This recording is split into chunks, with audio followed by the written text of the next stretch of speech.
मैं प्रधानमंत्री श्री नरेंद्र भाई मोदी और देश के वित्त मंत्री श्रीमान अरुण जेटली को भारतीय जनता पार्टी की ओर से हृदय से इस बजट के लिए बधाई देना चाहता हूं। आज़ादी के बाद पहली बार बजट का फोकस गांव, किसान और गरीब की दिशा में ले जाने का काम ये बजट ने किया है। इस बजट के अंदर जो बजट का थ्रस्ट एरिया है उसको ग्रामीण क्षेत्र को मजबूती देने के लिए, कृषि को मजबूत करने के लिए और रोजगारी को बढ़ोतरी करने के लिए रखा गया है। लगभग 2,70,000 करोड़ रुपया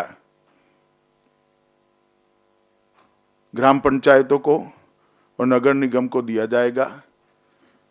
हर पंचायत को 80 लाख रुपया देने का बजट में प्रावधान किया है और 21 करोड़ रुपये छोटे कस्बों को संवारने के लिए उपयोग किए जाएंगे।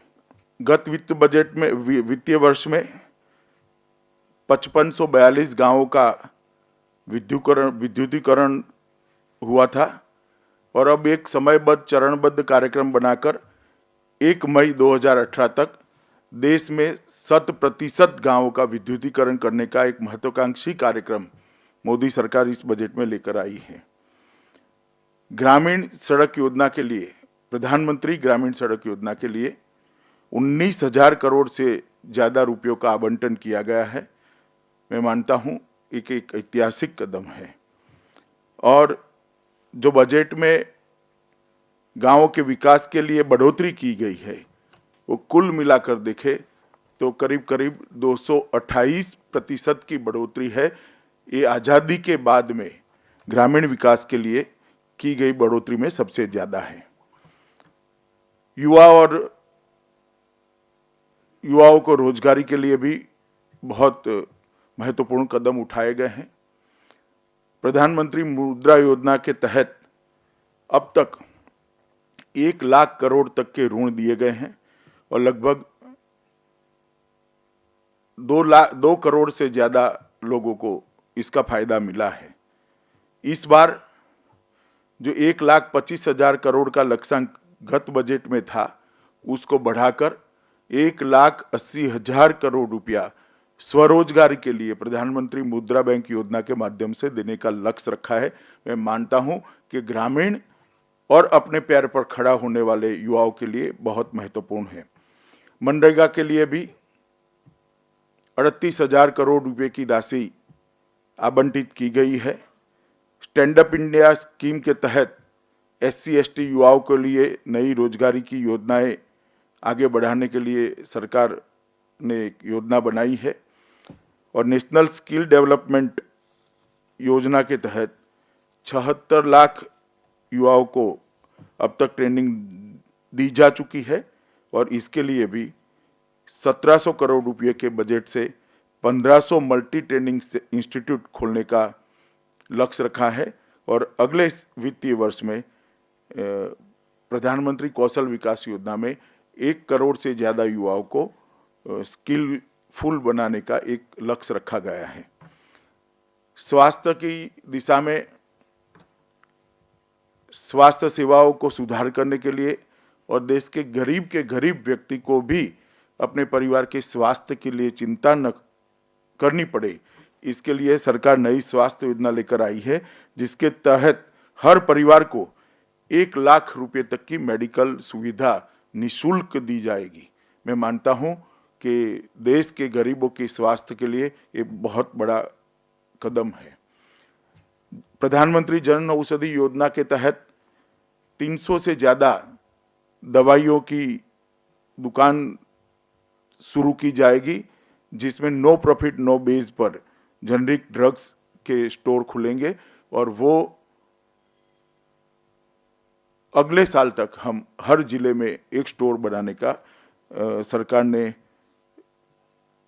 3,000 दवाइयों की दुकानें खोलने का लक्ष्य सरकार ने रखा है और अगले बजट तक हर बड़े पीएचसी और हर जिला अस्पताल में ये स्टोर पहुंच जाएंगे। वरिष्ठ नागरिकों को स्वास्थ्य के लिए 3,000 रुपये की अधिक छूट देने का भी निर्णय किया है। नए कर्मचारियों के लिए 3 साल तक ईपीएफ के लिए पैसा सरकार देगी। इससे 1,000 करोड़ रुपए का बोझ सरकार पर आएगा। और एक बहुत महत्वपूर्ण कदम ग्रामीण इलाकों में रहती हुई गरीब बहनों के लिए सरकार ने उठाया है।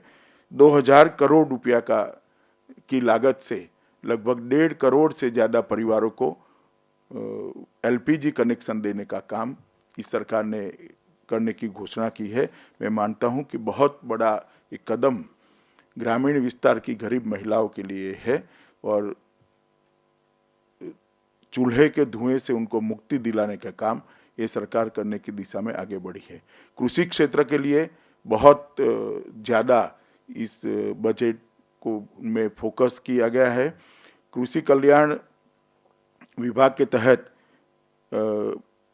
भारतीय जनता पार्टी की मोदी सरकार ने लक्ष्य रखा है कि हर किसान की आय को 2022 तक दुगना करने का लक्ष्य रखा है और उसको ताकत देने के लिए कई प्रकार की योजनाएं लेकर सरकार आई है।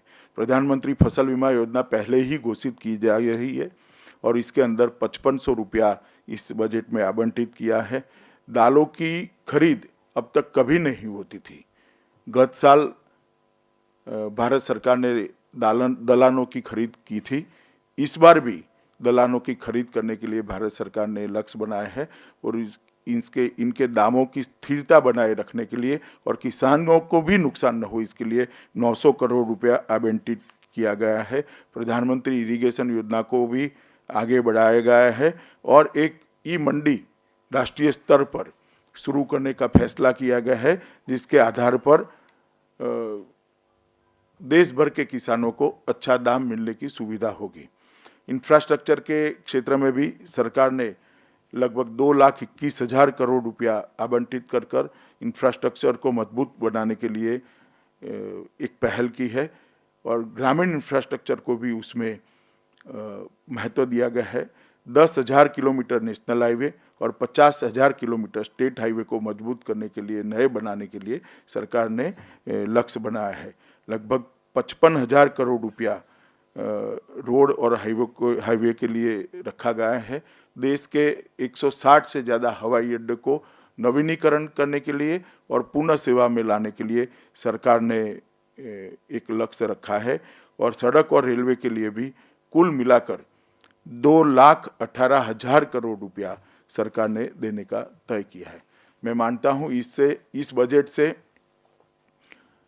गरीबों के जीवन में खुशहाली आएगी। रोजगारी की भी इस बजट में ठीक प्रकार से चिंता की गई है। गरीबों को स्वास्थ्य की गई है।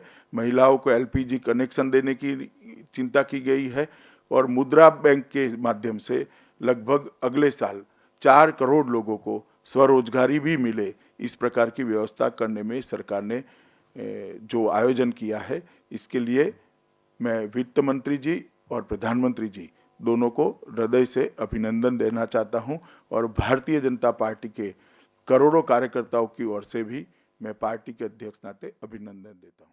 रोहित का कत्ल नहीं होता अगर दत्तात्रेय खत नहीं लिखते। रोहित की मौत नहीं होती अगर मोहतरमा स्मृति ईरानी उस पर एक्शन नहीं लेती। रोहित का कत्ल एक इधर कत्ल है।